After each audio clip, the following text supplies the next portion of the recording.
Satreskrim Polres Tuban, Jawa Timur berhasil mengungkap dugaan penyelewengan pupuk bersubsidi. Pupuk murah bantuan pemerintah itu dijual dengan 2 kali lipat di atas HET atau harga eceran tertinggi.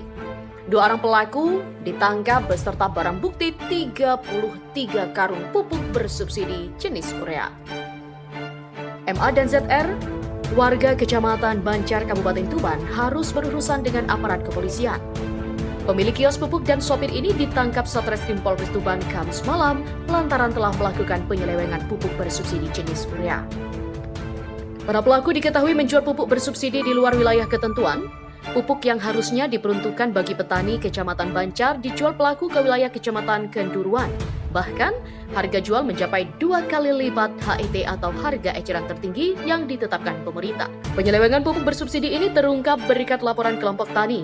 Selanjutnya, polisi bersama para petani melakukan penangkapan para pelaku yang sedang mengangkut pupuk menggunakan pick-up untuk dijual ke luar wilayah. Selain menangkap 2 pelaku, petugas juga mengamankan barang bukti berupa sebuah mobil pick-up berisi 30 karung pupuk bersubsidi jenis urea. Hingga kini masih menjalani pemeriksaan di ruang Satreskrim Polres Tuban. Ada warga masyarakat, tepatnya yaitu petani dan juga kelompok tani, yang datang ke kantor Satreskrim Polres Tuban dan menginformasikan tentang adanya penjualan pupuk bersubsidi yang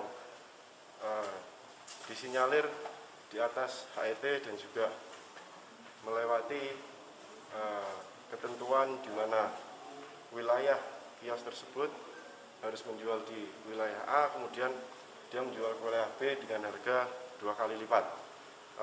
Jadi pada hari ini Kamis 8 Desember 2022 atas laporan dari masyarakat tersebut, Satreskrim Polres Tuban mengamankan 1 mobil pickup yang berisikan pupuk bersubsidi yang dikirim dari kios di wilayah Banjar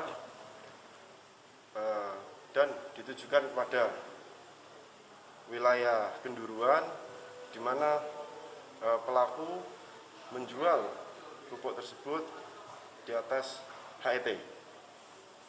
Pelaku ada berapa, Dan? Untuk sementara yang kita amankan ada 2 orang dari sopir, dan juga sekarang kita minta keterangan dari kios yang kita dapati atas dasar laporan dari masyarakat. Inisial pelaku dah? Inisial pelaku masih kita lakukan pemeriksaan. Dijual berapa itu ke wilayah B? Dari informasi yang kita dapatkan dari masyarakat Poktan atau kelompok tani dan juga petani tadi menginfokan bahwa pupuk yang dijual di wilayah Kenduruan di harga 200.000, namun kita temukan di lapangan, yaitu tepatnya di kendaraan, ada di situ pembayaran sekitar 230.000 per sak. Berdasarkan keterangan sementara, berapa lama operasinya mereka atau pelaku ini? Untuk berapa lama beroperasi dan juga berapa kali mereka melakukan pengiriman atau penjualan pupuk bersubsidi ini, kita dari hasil pengakuan mengaku sebanyak 2 kali, namun masih kita lakukan pendalaman. Jumlah pupuk yang diamankan, Dan? 1 mobil pickup sebanyak 30 sak. Diketahui wilayah Kabupaten Tuban kerap mengalami kelangkaan pupuk bersubsidi, khususnya ketika memasuki masa tanam. Kondisi tersebut terjadi lantaran ulah oknum yang tak bertanggung jawab yang melakukan penyelewengan pupuk bersubsidi di luar ketentuan pemerintah. Akibatnya, petani harus membeli pupuk dengan harga jauh lebih mahal dibanding harga normal. Dari Tuban, Jawa Timur, M. Said melaporkan.